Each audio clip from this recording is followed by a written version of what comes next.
your daily Gameface. I am Dr. Kim Lannon, starting 15 minutes late. Thanks, Lou. It's my fault.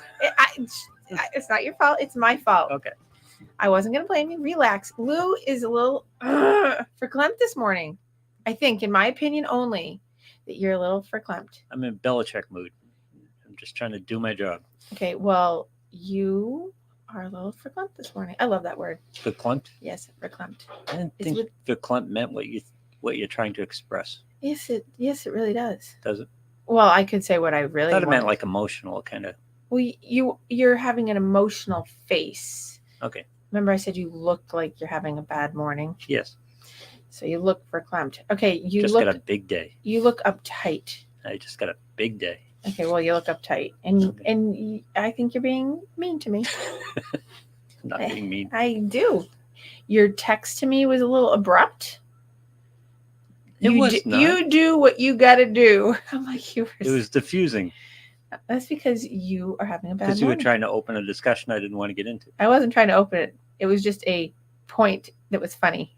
And that's all I was being. It was funny. You know, that's possible. Just to say something and be funny. Yeah. Okay. I thought you loved me. Apparently. I do. Nope. We're off. Apparently we're breaking up. Not yet.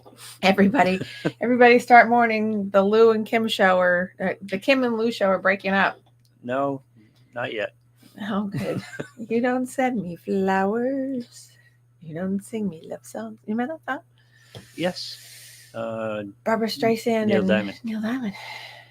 Neil Diamond used to be so good. I know. Well, yeah, Hot August Night, his live album is one of the best rock albums there is. It was, and then he went, then he lost it. I know what he happened. went Vegas. Oh, that's right. That was. He did that song with Barbara Streisand, and then yeah. Well, no, because then he did a couple songs after that. Well, yeah, because he made money with that song, so right. he just started doing that kind of stuff. Right. So, because then after that, didn't he do E.T.? Two bands got caught in that too. REO Speedwagon was a great arena rock band. Then they had a power ballad hit, and that's all they wrote for the rest of their career. I know. And then Heart did the same thing. I don't like Heart. Well, Heart was good in the beginning. I'm an old Heart fan, not a new Heart fan. Right. Because they change. Same deal, yeah. Right. It's like, oh, yeah. So, anyway, this is classic rock. This is a little deflection. Yeah. Deflection away from the topic that we won't talk about. So anyway, good morning. Yes. So I'm wearing the big clunking ears today because forgot your headphones. I left them in my bag at the house. Ugh. So nobody gives a shit about this story, but I'm going to tell it anyway. But when I was on the last plane I was on, 2 weeks ago? Whenever I was on it, I left my little pouch for my earphones on the plane with my Planet Fitness card in it. Oh, God. So not only do I not have my Planet Fitness membership card anymore, and someone probably is using it, I also don't have my thing. So I don't have my little pouch to carry them, so I leave them in my bag, and I forgot my stupid headphones this morning. Yeah. Nobody cares. But I cared because I came in and now I have to wear these clunkers. And it is loud when I wear these. I had to turn. Well, there's volume. I turned it down. Thank you for noting my stupidity. Okay. Thank you. No, it's not stupidity. Oh, I know it's not, but So, speaking of that, I was told I was stupid last night by a patron at a restaurant, unsolicited. What? Yep. And you don't want to go there because it would bring up the topic. But all I can say is this is how it went. We'll put the context without any other context. It was about 9:15 at night. Yeah. Okay. Yeah. It was Tuesday, the 10th of September, 2024. And everyone knows what time that was. And someone asked me, what side are you on? And all I said was, I'm not in your camp, because I had been listening for quite a while. And the person said, well, you're stupid. And then proceeded to go on about a 30-second of their opinion without knowing me. At which point the person sitting next to me was like, oh my, that was a lot. And then the server told the person at the other side of the area with their group that they were out of line and that they needed to take it down. All because all I said was, I'm not in your camp. I just didn't want to engage. And what kind of moron Starts a random conversation on that topic with somebody you don't know in a restaurant. Exactly. That's why I kept my comment contained, because as you know, I tried not, well, you and I will talk about it when we're not on air, but I don't go there. Right. But I was just like, I just wanted him to know that I'm not in your camp. So I'm not going to engage your conversation. You know what I mean? And so he tried to go, it was worse than that, but there's actually 2 words I actually can't say that he used on air, because it would be completely classless of me and unladylike. So this is a restaurant. This isn't like a Taco Bell. Nope, something. It was a restaurant, and stupid. Well, he called me stupid. And no, that whole.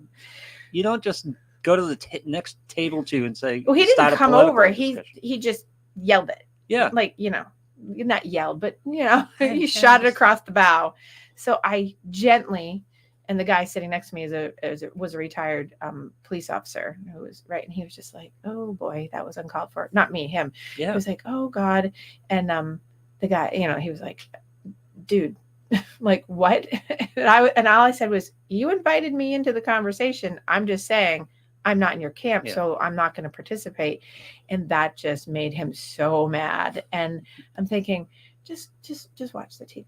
Just, get upset and watch the TV and yell at the TV. Don't yell at me. Yell at the TV, But yeah, it was called stupid. And 2 other things that are not going to be mentioned on air because I can just let you know that one was like a combo pack word, that it was like S and B together. Yeah. And then the C word came out. Yeah. But it was more directed around me, but not to me, but it was really to me. I was like, wow. And so the people that were at the restaurant that owned were like, they told him and his female friend that they were out of line and that they could go. And they did. About 4 minutes. It was like about 4 minutes of this. And then when they left, everyone cheered. Why? Who needs that in your life? I mean, God, who needs that in your life? Why would you open a discussion with anybody you don't know? Well, why would you open a discussion about that? Exactly. That's the thing. Yeah. In public, then add in with anybody you don't know in public. In the United States in 2024? No. On November. Eat your meal and enjoy yourself. On September 10th at 9:15 with the TV on watching. Yeah. Like, why would you engage? I knew better. I was like, oh, this is not good. And I could have ignored him completely, but I was being a nice person and just said, I'm just not in your camp. That's all I said. Yeah. He didn't like that. And then it was, why are you in my camp? And I'm like, I'm not answering this. So anyway, it got taken care of. But yeah, so I love that. It was a great night. Yeah. Just wanted a little food. Just wanted to watch the TV. So I didn't stay very long. But the police officer was very lovely and jumped into my rescue. Nice. It was very lovely. Yeah.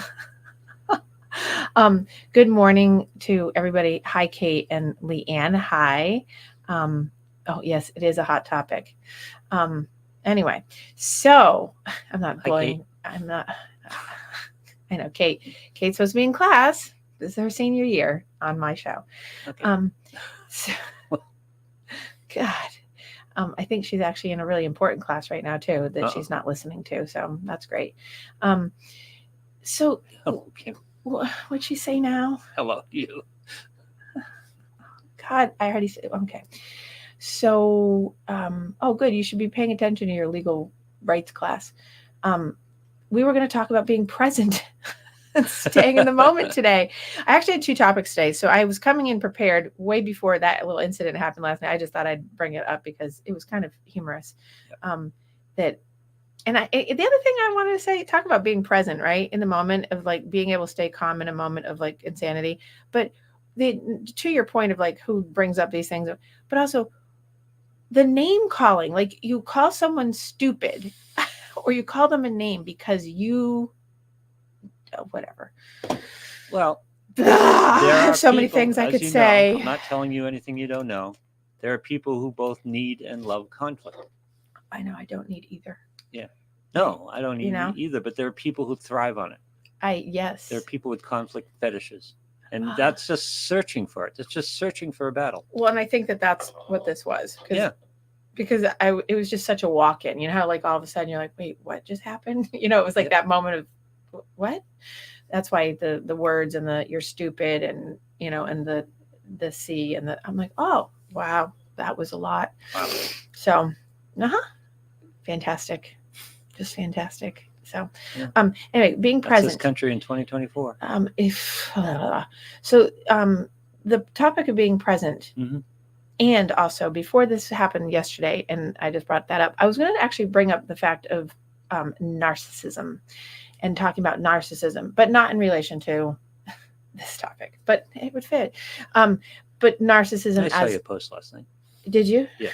It's like, yeah, but it's not about that. It was just in general. No, in that context, it seemed like it was about that. Well, in that context last night in my post, it was about that, but that's not what, so more and more people in my practice, because it's an ism, right? So, okay, everybody's mind today is on politics, right? Yep. I'm not talking about politics about this. This was going to be preloaded around staying present in the moment when you are surrounded by people that contemporarily are becoming more and more, say in the past 20 years, the ism of narcissism is much more present in people.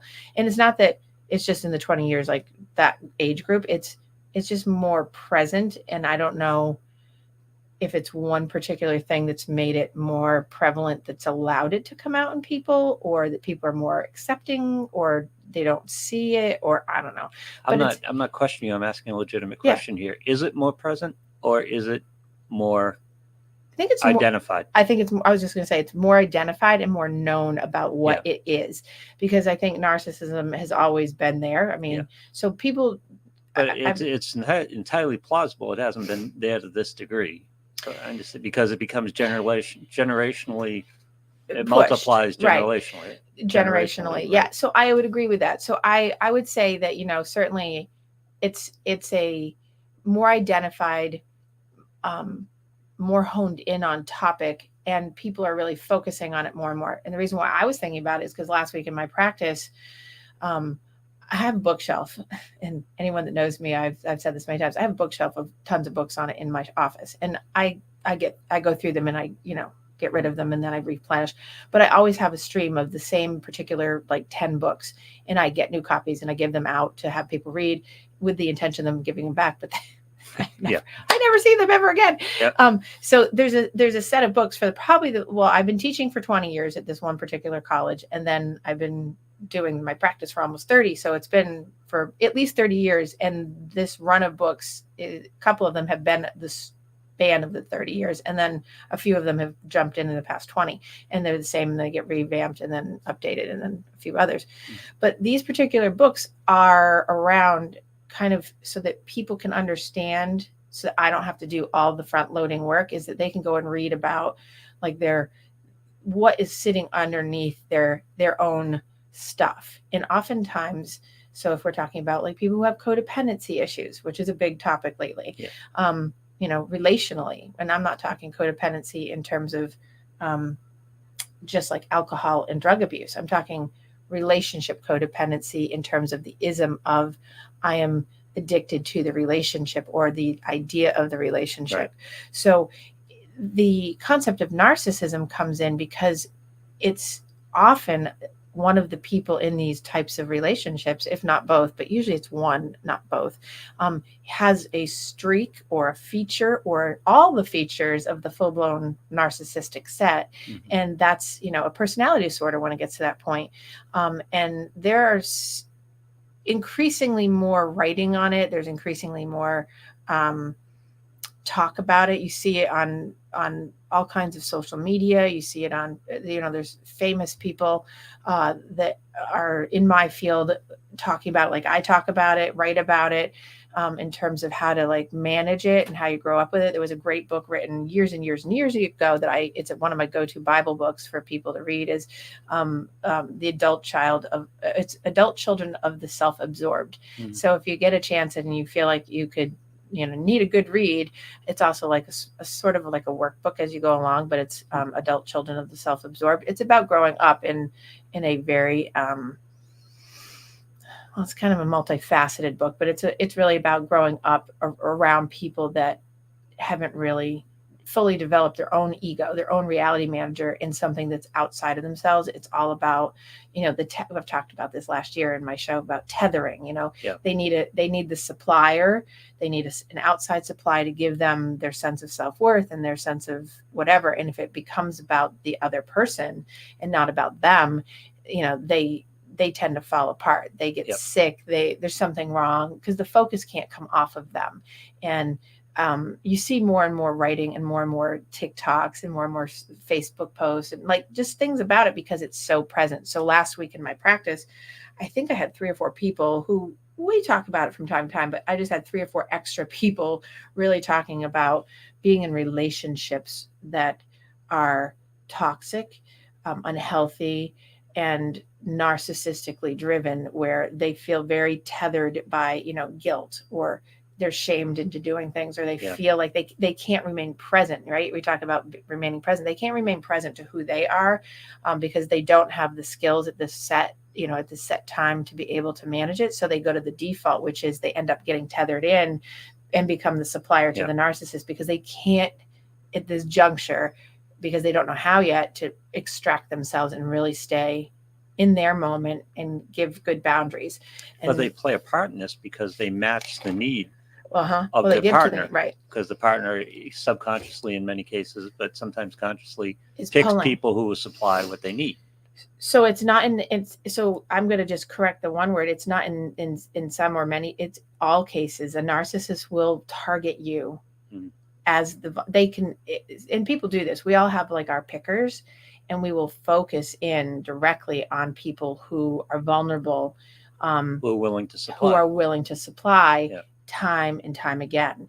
And, occasionally the narcissist will not pick a good pick for them, and they'll get tossed aside.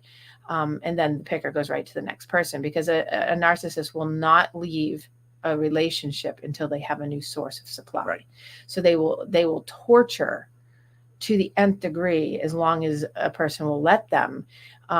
Because that's why, people who say, I can't leave, like I have a client that has a hard time leaving the relationship, and she can't leave, in her words, because the leaving is so much more difficult than the torture she's already under, which is, it's bad. And so, but that's death of self too, because they see themselves as suppliers and heroes and white knights and fixers and she has come caretakers, and she's come to the realization that she cannot be any of those things for this person, that she knows she cannot be any of these things for this person. And then then how do you then get out? And so we're not working really on getting out right now. We're working on just setting good boundaries. And the boundary is a big piece for this, because it stops the tether. The tether gets cut, and yes, it might become harder, but it's already, it's like I've said before, everything's hard. It's just, which is the hard, which hard do you want to do? So the boundary setting is, instead of, a narcissist wants you to fight with them. A narcissist will bait you in. The narcissist will pull you to get you to do the debate, the contrarianism, God, is that a word? Because shaming you, shaming you allows them to diminish you, or the deflection and the gaslighting. Like they will get you to pull in, and most people who are the supplier will do it because, one, for the long time, they won't realize they're actually doing it, because what the non-narcissist does is they want you to see. They have the hope that you'll see today, this moment, that you're wrong, you're just off, there's hope that you'll get it, you'll see, you'll figure it out, we'll come together, there'll be a result. That's not going to happen. And it's such a fatalistic and pessimistic view in psychology about this, but I tell people, it will not happen. People will not change when they have that personality feature that's like not just one little piece of it, like that full-blown piece. They will not change unless they want to. Narcissists don't want to change. They don't want to change because they're so damaged and they're so insecure, and they have so much hurt and trauma. They have their own trauma that they want you to be miserable with them. So what they do is they create an environment to make sure it's constantly miserable. They're the one, they ruin every holiday, they ruin every trip, they ruin every celebration, they ruin every, possible good thing that has to do with you in it.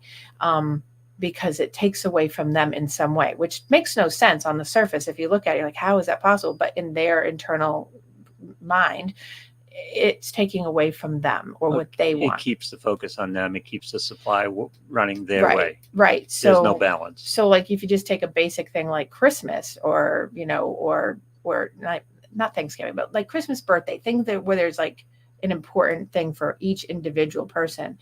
A narcissist will do everything they can to destroy that, because there ism, and I have been talking to people about, think of it, narcissism.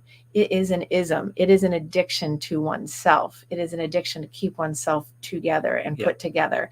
So you take a big holiday like that, or you take a big trip where it's, momentous in those moments, in that time frame. They will run it ragged. They will run you ragged. They will make sure it's miserable. When you're like, why would you do this? And why would you destroy this? There is no rhyme or reason, because when you actually ask a narcissist those questions, their answers are always, I don't know. Yeah. All right. I don't have an answer that's adequate at this time for you. Like it's the put down, right? Yeah. It's, nothing I have to say has any merit. Yeah.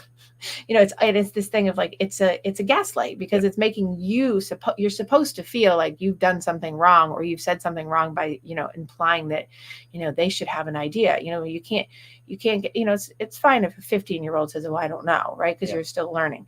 But if you're a grown adult and you're saying, I don't know, or I don't have an answer for that, and that's your consistent thing, or, I can't explain that, it just is, or they get self-loathing because of you, because you're pointing it out, because you're criticizing, because you're never saying that they've done something good enough.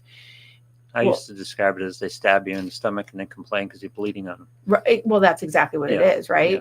It's like, it's sort of like that's great. I'm going to steal that, by the way. Yeah. But it's because I usually say to patients and to people in my life, like, it's, you're paying for your reaction to their bad behavior. They don't like being dramatic. Yeah. You're being, how dare you be upset? Yeah. And they don't say that. It's usually there's some behavior that gives you that message of, like I say, I don't feel good. Now the narcissist says, well, I don't feel good more. And so you can never have your own thing. Yep. So you're never valid. You're never enough. You're never an entity that's a partnership. You're always going to be separated until that person either gets out and leaves, bye, or decides that they actually need help and that they need to fix this because they recognize it, which, by the way, good luck with that, because people just don't. Because you can't tell, by the way, if you tell a narcissist they're a narcissist, all they do is double down or triple down. Yep. Because that's another damage to the ego. Like, they can't hear that you think that, or that's a possibility. And, if you say that's narcissistic behavior, or you're gaslighting me, or whatever, all that does is fire them up and just doubles them down. So what people will ask me, like, well, what do I do? How do I set a boundary on that? It's, and I've said this before, it's, well, you stick to really basic things that are fact. Like, that's not my experience. That's not what I heard. Yeah. That's not how I heard it, because oftentimes you get these very common things that happen in relationships where it's, and it's hard to stay present. And that's why I relate it to the whole being present, because it gets you off your game to not be present, because you start doubting yourself, because the narcissist is so good at saying, like, that didn't happen. I never heard that. That never happened that way. It's so confusing to people when they're actually in it to be like, wait a second. I know I heard that. So I always tell people, say, stick with what you know, stick with that you did hear it. That is how you heard it. That is what you said. If you have to start taping, this is a high sign of, like, it's a problem, and I know lots of people, I actually know lots of people that do this. Really? That if you have to tape people, or you have to make sure that you're monitoring, like, for that, just to make sure you're sane, because you have to go back and listen to it. Yeah. That's a tell. That's a tell. Yeah. For yourself that, and it's, and so for, like, people I'm talking about, like a couple of the people I was just saying, like, they do that. And it does keep them sane in terms of the fact that it keeps them reassured that they don't need me to tell them that they're sane. That keeps them reassured that they can actually set the boundary because they know that they've set it. I have one client that insists that she's going to start taping, like, every single conversation she has with her significant other at this time, because he will come out and he's done it in my office. And I've actually heard it. Yeah. And I've heard something he said, and he said, I never said that. And I've said, well, actually, when I was sitting here 3 weeks ago, you actually did say that. Yeah. And then for some reason, maybe it's the power differential, and because I'm in the expert role, he won't combat me. But if she just says it and I don't have it to back up, he will go right back at her like it never happened. So it's interesting because he'll back down in the face of me saying, well, actually, I heard you say the same thing. And that you did. Or I'll say, like, I have it noted. And sometimes when I have like a narcissistic set of people in my room with that going on, I will make sure that I let that person know, like, when you said that, I noted it for the date and time for reference. You don't fit the supply model. Right. So, and I think that's what is, that's the hardest hump to get over for people, is not being supplier, because then you as the nurturer, you as the good person, you as the person who is loving. But that's self for some people. Yeah. That being a supply is self for some people. Right. It's who they are. Right. And so when you feel like you're neglecting the other person because you're not giving them the supply, somehow and they're shaming you constantly about it. You become preying on your feelings. Right. About that. You become the bad person. Yeah. And then it's like, how do you stay present for yourself without losing yourself, and talk about death of self, right? You're losing your identity to the person because you're constantly fighting and battling this. And so, I always tell people, when you're done fighting and you're not willing to do the scream anymore, it means you're done. It means you've switched over. And people will do that. People can do that I know people that are 50 plus years married that are still in it, still doing the same thing. And I'm like, this is never going to change. Never going to change. 50 some odd years. And you're like, okay. Right. And it goes to the whole Darvo thing, right? And I've talked about this before. The common pattern is that I'm just going to use you as the examples. I come up and say, hey, Lou, that really hurt my feelings, etc. You deny that I did not hurt your feelings. You don't have hurt feelings. So you deny it. Yeah, no. Right? You didn't do anything wrong. Then you attack me and say, well, if you hadn't have been so blah, blah, blah, blah, blah, right? Now you attacked me, right? Yep. So now it reverses the victim, right? So now it's reversed. Now you become the victim and I now become the offender. So it's Darvo, deny, attack, reverse, victim, offender, right? So, and that's a gaslighting technique. And that happens not just in pure narcissistic relationships, but that happens a lot in just people. Like you see that in the business world, you see that in families, you see that in schools, you see that it's very prominent. And here's where it comes back to the beginning of like, oh, is it identified more now? Yeah, but we have terms for it now because it's a gaslighting technique. It's a way of, it's a response that's made in historical times of that person. That's their defense mechanism, which is they were taught that. Good, because awareness is a big key to all of this. Well, yeah, but it doesn't work if the narcissist isn't aware of it. Well, no, I mean, it just helps you stay away from getting into those types of relationships and yes, engaging in those conversations that are full on gaslighting. So here's the thing, and this is what a lot of my patients will ask me, is like, how to, people who've been in relationships that they've gotten out, and like how to not get back in one. And we jokingly say, like, just don't have a relationship, because then you never have to, right? Yeah. I had to say to someone this week, like, you're never getting married again. she laughed because, she's like, I said, she's like, what do I do? What's my first tip, doc? And I said, you're not getting married again. And she's like, because she's been married 3 times. And I said, we're done. We're done. Yeah. That's your first one. Yeah. We're not going to get married again. Right.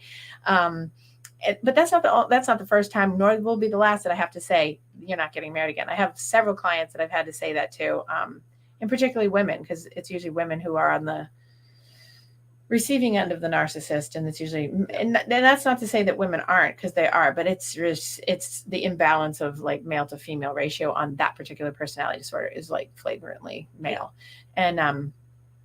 And so, but just to say and stay in their present moment of, okay, we're not getting married again. And, you can date and you can be with someone for the rest of your life if you want to. But when you get into that, it's so much harder for people to get out when they're married.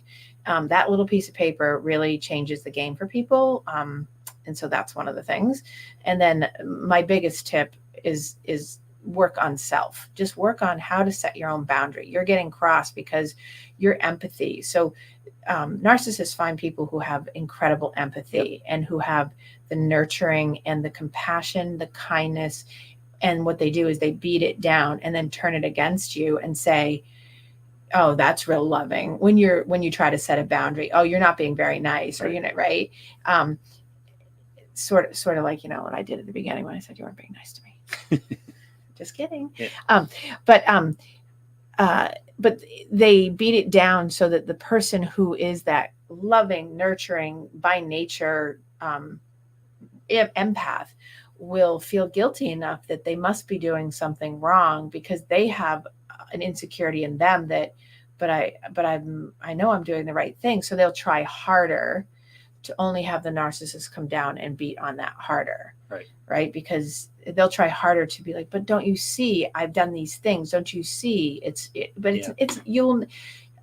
unfortunate because I'll say you are never going to be enough for that person. Right. So it goes back to those books I was talking about. Like there's this group of books that I have people read, like, will I ever be enough? There's a couple books that are in that line of really being able to look at your self-worth, growing up narcissistically. Because usually when you're with a narcissist, you have grown up with a narcissist. They find you. They find you because you are vulnerable to that. And even if you get good at managing it, I know people personally who have grown up, in my personal life with that. And some of them have gotten really good at being able to no. And then some people are like right back in it and have a really hard time putting up the boundary. Yep. And the boundary doesn't mean pushing a person away or out. It means just being able to take care of yourself. People think boundaries mean detach and push away. Sometimes it does mean that. Sometimes you do have to do a cut off completely because it's so toxic and so unhealthy and so bad for you.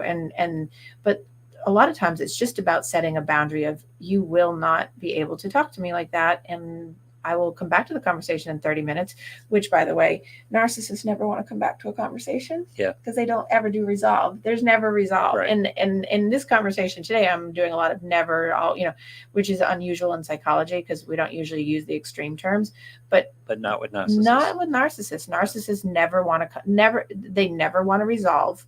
They never resolve. Because then that would stop the supply ability, right? So if you resolve something out and you admit something, or you come to the accountability and responsibility taking of something fully, that would cut off your supply in that person's mind. It doesn't actually, but in the person who's a narcissist's mind, they actually get cut off, and they get so stressed by that because they feel so worried that if I account and if I say I'm sorry, and then what am I? So accountability and responsibility are not the same thing, right? Accountability is I'm sorry. Taking responsibility is here's how I'm going to change the behavior, and this is what I'm going to do for it. Narcissists will typically not do that piece. They'll account, maybe, if you're lucky, I'm sorry, begrudgingly. It's more like, I'm sorry that you feel this way. I'm sorry that you got hurt feelings because I was an asshole, right? And that's usually what it will look like. And then the responsibility taking is, oh, I'm going to change. You'll see. The infamous, you'll see. You know what you're going to see? Nothing. You're going to see exactly what you've been seeing. It's not going to change. And it'll go right in the line of, I don't know. I don't have anything that's worthwhile saying because you put me down. You'll see it will get better. And it's just a book that could be written for a narcissist. And so to remain present with your own self and your own self-identity in that kind of space is really a lot of work. It's a mental energy sucker. It's a soul sucker. It's so we know that people who live with narcissists to that degree, they have actually functional MRIs that can show the brain change in a person who lives like that, because we get physical maladies from living in that way because it's trauma. It's an emotional abuse, and it's a trauma to the person living there. So you'll often find people with higher anxiety that live with a narcissist, hypertension, cardiovascular issues, gastrointestinal issues, ulcerative colitis kind of things, IBS, nerve-related issues, just because the central nervous system gets so dysregulated through the polyvagal nerve. and just the whole emotional center of the brain getting dysregulated. So we can sometimes see that. There have been studies that show that a person's brain is very different than another person's brain who doesn't live in a narcissistic home. So my phone keeps like vibrating on the table. Sorry about that. Somebody wants to really get hold of me. Yeah. I know, it's been ringing off the hook. So I think it's important for people to realize, obviously not everyone can just get out and walk away, because that's just right, because there's so many people that have such narcissistic tendencies, but it's about how do you just take care of yourself in it. So when you're in it and you don't have the ability to get out necessarily, even if you have, maybe you have kids, maybe it's a money thing or whatever. I always tell people they're going to land on their feet no matter what, which it's a hard sell because people get afraid. They're like, yeah. It's like teenagers are like, I'm never going to be loved again by anyone else when they have their first breakup. It's like, yeah, you will. Yeah. Like, but you just don't know yet, but yeah, you will. But it's that. It's careful that, what you wish for. Exactly. Because there's another one coming. Yeah. Just like that last one. Yeah. But it's about really taking your ability to live your life, live your own life. That one of the hardest things for a narcissist is to watch you live a good life, but you have to be strong enough to take the hits, not physically, but take the emotional hits of them being like, well, why are you doing that? And it's like, you don't have to defend yourself. It's like, in your head, you're like, I'm doing this because you're not doing with me, and I'm going to move on. What makes this all difficult is there's the full-blown narcissist, the clinical narcissist. Mm-hmm. And you can talk technique with that all the time. Right. There is no technique, but well, not for a narcissist. But everybody's living with shades of gray of that. There's yes. a lot of narcissism, not up to full-blown narcissism. Right. A lot of narcissistic tendencies that you have to work with on a day-to-day basis, and that can be difficult. So I think, in talking about remaining present, I think for the people that are not full-blown narcissists, more often than not, if I see them in my office, it's because they aren't so bad. They just have a couple of the features, and they are aware. And I always tell people that when a person asks me, here's one of the high signs that they're not a narcissist. When a person says, am I a narcissist? I'm thinking, I'm like, oh, girl or dude, you're not, because you're likely not always, but you're likely not. If you're asking and you've done that work in your head to come in and ask me that, it's usually, not always, but usually you're not. Yep. Because you're actually having the insight and the self-observance of your ego to really question it.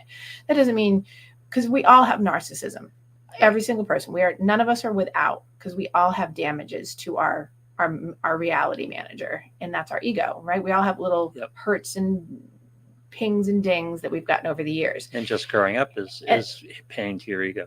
And that's where it grows. Like your 0 to 6 years is when you learn how to be this way, right? 0 to 6 is your high time of how you learn to be a narcissist, and then everything. A lot of it is inherent. No matter what your upbringing, how your parenting, there are parental wounds and things like that, of course. But social, if it were perfect, you'd still the act of growing up inserts some of this. Well, yeah, because no matter what, you're going to get exposed to something, somewhere, someone. In those formative 0 to 6 years, whether it's your family, whether it's a teacher, whether it's a daycare provider, whether something in your social environment is psychologically going to impact how you reality see. Mm-hmm. And so therefore, that is what sets the stage. So if you have little hurts, which we all do, so we all have insecurities. Those insecurities essentially are our little narcissistic pieces. Those are where our vulnerabilities are. So when people come into therapy, that's what they're usually working on. They're working on, where is my insecurity? What is it? How do I fix it? That means they're actively working on their narcissistic injuries. They don't necessarily know it because I don't call it out like that, but that's exactly what's happening when people say, I want to work on my anxiety, my low self-esteem because I'm so anxious, and they go hand in hand. That's what that is, to be really blunt. But it's, you don't have people who are, neck deep in their narcissistic injuries of like being told that they're no good or not enough or all those things, or they had a parent who was narcissistic that taught them to be narcissistic. Mm-hmm. You don't get them in the office and have them have the ability to work on that ism. They just don't do it. It's if they come in for something else and that's present and you bring it up, they're usually out the door. Yeah.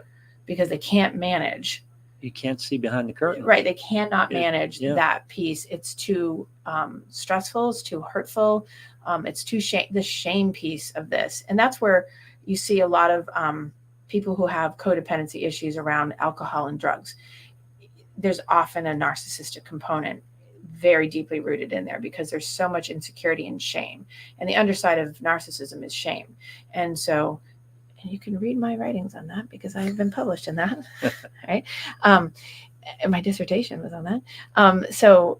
But the underside of narcissism is that shame piece. And so shame comes from very early formative years, like 1.5 to like 3.5, 4, of being very specifically dumped on, essentially, or neglected emotionally in a variety of ways. And, as a method of a parental or a way of controlling the child to do the right thing as opposed to doing it in a healthy way. Mm-hmm. And that's usually generationally passed, especially the era that we grew up in.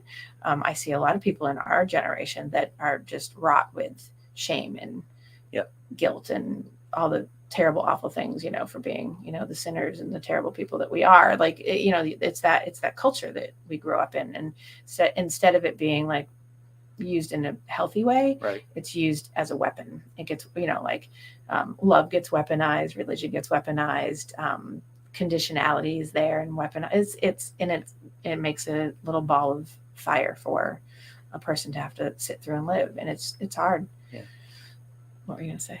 It feels like in the last several generations, it's kind of turned around too. Like oftentimes with parents, they either repeat their parents' upbringing or they go the opposite direction. Right. And a lot of people are going to the point where it's almost overly supportive of kids or right. Making them, they're perfect, they're fine, everything's fine. So in parenting terms, in psychology, we would go that it's overly indulgent or overly permissive. Yeah. So when you go to the overindulgence or the over permissive side, because you're so worried that you're going to, God forbid, require your kid to do something like clean their room or take out the garbage or do the laundry or, mow the lawn without being paid, by the way, right? Like just general things. They don't do that. It's more like, they'll just keep doing, and I think well, not right now, but 10 years ago when it kind of like that trend started of like teenagers that became adults that then went to college and then came back and started living. It's like that, not Gen Xers. We didn't do that, but it's that whole sorry, millennials, because I love you, but it's that whole like, oh, they didn't have the authoritative, which is the best kind of parenting, which is high expectation required with high praise and good consequences that are reasonable and healthy for when something is going awry. They go right to permissive. Everything's fine. You're fine. It's okay that you perfect. failed. That wasn't your fault. It's not your fault. It was somebody else. You always get a raw deal. That person didn't like you. That person, and so it's like, and then you see people who can't hold a job. You can't, they get fired. Why do they get fired? It's never their fault. It's because, somebody else did something to them. And what that does is it goes right into that narcissist. That's a narcissistic feed for that person, that kid, that now adult, because it's never their responsibility. Right. There's nothing. And then you see people saying to their, 17 and 18-year-old, like, you need to take responsibility. Again, you can't teach someone at 18 something they should have been taught at 6. You can't have them take responsibility when they don't know how. And now you've set the stage so beautifully with them to not have to take responsibility ever, because there's no reason to, because why bother? We don't need to do that. And all it's going to do is set them up with a constant fight with the world. Right. Because the world is demanding they take responsibility, and it's just going to be a constant fight for the rest of their lives. Right. Yeah. And I think that's why you see a lot of employment turnover these days. I see a lot of employment turnover in my practice in terms of people who have, not older sets of people who have had like jobs for years and then were laid off because of the pandemic. I'm talking the new set of kids coming in that are like between 18 and 24. The rolling turnovers of these things is because it's never because they did something. It's always something else. And it's just impossible that if you have a pattern of 3, 4, 5 turnovers, who's the common denominator here? Right? And I always think, okay, what narcissistic damage is coming through? What kind of personality issue is coming through here that keeps getting you knocked? And it's rough.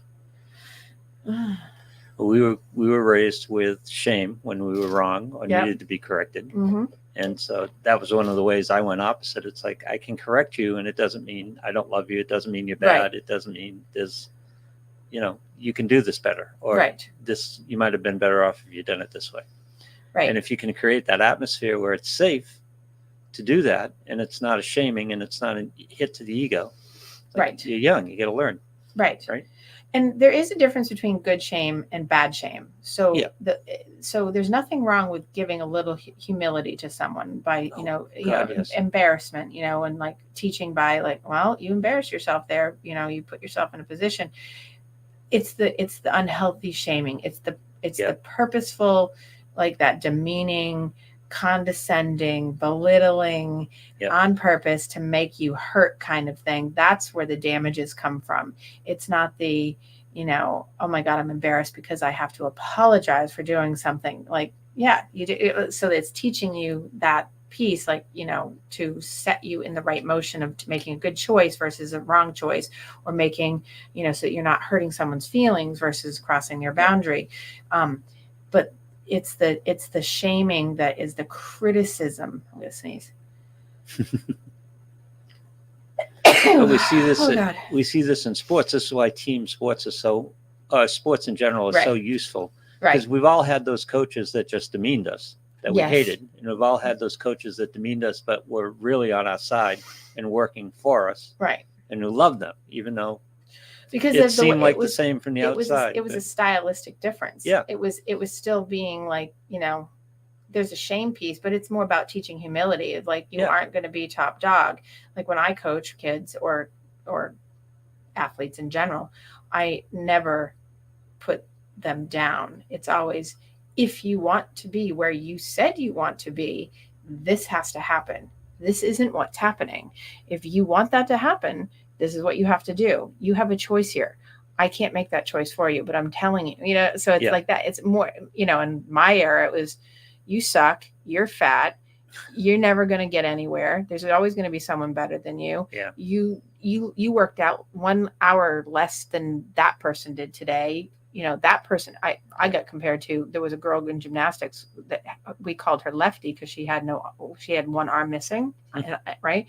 And notoriously, it was all because I had broken my arm and almost lost it. And it was like, well, you have both of your arms. She only has one and she's still better than you. Like that kind, like that is, that's the kind of crap I dealt with. And lots of kids still deal with it. I have to jump in on stuff with consults on coaches, and I have an ice skater right now that has a coach that's brutal like that. And there's very specific things that I'm like, what are you doing? Yeah, that's vicious though. Right. But that's the way it is. Yeah. But I've had coaches that will look at you, dummy, come over here.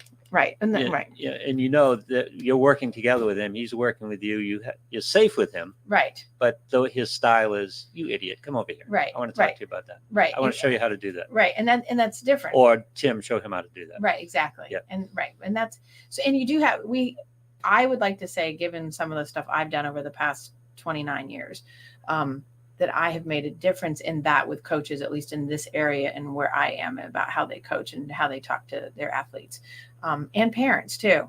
But there are so many out there that are still that other way. And that was my pull initially to come into doing psychology, was because, I knew at 11 years old I was going to do sports psych and sports medicine, because I grew up with, I grew up with Russian coaching and Russian style coaching. With Russian coaches, or Romanian, I should say, Romanian coaches, fresh off of the plane. So, I mean, and then they taught whole different levels of sensibility. And that was in the style. And if, we were talking to Michelle Michelizzi, the person that we've had on before, she and I have had many conversations about the insanity of how it created us to be a much tougher resilient person as a whole, but it's also taught us to put up with a lot more crap from people because scars will do that. Because we are able, like we're sticker twos, we'll stick in with things way longer than necessary because, you don't quit on something. You try to see it through. You try to make sure, and so it's got its upside, but it also to our, she and I laughed. We were just talking the other day, like it's to our deficit as well, because, we put up with so much crap and we don't know when to pull the plug because we're more likely to say we can keep trying because eventually we'll win, and not win as in we'll win. It's more like we'll make the goal. We'll hit the goalpost on this one. We just have to just come at it a different way because that's what we're taught. It's like you have to win. You have to get to the thing. But you understand this aspect. No, sometimes you just walk off the freaking field. You understand this aspect of your personality and you're aware of it, so you can manage it better. Than people who are just doing it subconsciously. Right. Exactly. Yeah. So and that's one of the things is like, do you have good awareness? And if you're listening today and you have good awareness, and you already know these things about yourself or other people, you're probably not a narcissist. It's for people that are listening that are going like, oh, this doesn't apply to me. Yeah, it does. It always applies because everyone has their little injuries. We all have our little insecurities. If you've ever found yourself saying, I wonder if they really love me, that's a little narcissistic injury right there. It doesn't mean you're falling apart and you're going to be a crazy person and go murder someone. It means if you've ever done I might have overreacted to that. Yes, exactly. And it doesn't mean, narcissism has such a bad rap that it means something really bad too, because, when you think of it, you think of like the worst case scenarios. Well, we tell people to take care of themselves. Right. And taking care of self is something that is needed a little bit more, generally speaking. Right. And that's narcissist in a way. Yes. Yeah. Exactly. And not, yeah. Well, that's an extra couple minutes that you have told me I can't have today because somebody else is coming in on the backside of my show for something. Yeah. So, but I think it's important to know that if you are a narcissist and you're admitting it to yourself in your head right now while you're listening, but you won't admit it out loud to anyone, it doesn't mean taking better care of yourself. It means taking better care of the people around you, not you, because you're doing just fine. You're taking care of yourself because you're just constantly about you, and you should be sick of you because you should be doing for others and not doing for others. Because again, a narcissist will do for others because it gives them supply, because it makes them look wonderful and charming. Narcissists will be, and this is one of the things, Hallmark couples. Oh, he's wonderful. He's just such a great person. He does so many good things for you. And you just want to look at the person and go, you have no idea what he's like on the backside when that door shuts. Because he's not like that unless you're right there in front of us, because he doesn't treat me like that, right? But if you're feeling guilty about taking care of yourself, you're not a narcissist. Right. If you're not thinking I need other people to take care of me. Right. That's something to examine. Right. And a narcissist always needs someone to take care of them. Right. And that's why you get stuck with them so much, because if they don't have anyone else to go to and they don't have someone's going to leave you in a relationship if they're a narcissist, if they start not needing your supply as much because they've found someone else. Yeah. They find it somewhere else. And they've done it because you've got too far behind the curtain. Right. And you've seen too much. Right. And they'll start doing a variety of crazy behaviors that make you crazier. So it's like, I say, shut them down. Just be like, whatever. But it's hard. It's very hard. So anyway, and that's about staying present too. But we didn't go into that today, but it really stays there. By the way, hello to Faith. Thank you for joining, Faith. It was lovely seeing you. And I don't know if anyone else joined because Kate clearly is here. Oh, we've had some people, but Kate. I can't see them on screen because Catherine has scrambled my screen. No, just Leanne at the beginning. Okay. I'm sure there's other people listening, so I've been listening. That's lovely. I'm sure there's always people. I can see them afterwards. But anyway, so Lou has to go. So everyone have a great week and have a wonderful weekend and enjoy the upcoming 90-degree weather here in New England for the next few days. Yeah, summer's not over. Summer, thank God. You guys and I will see you next week. And don't be a narcissist. No.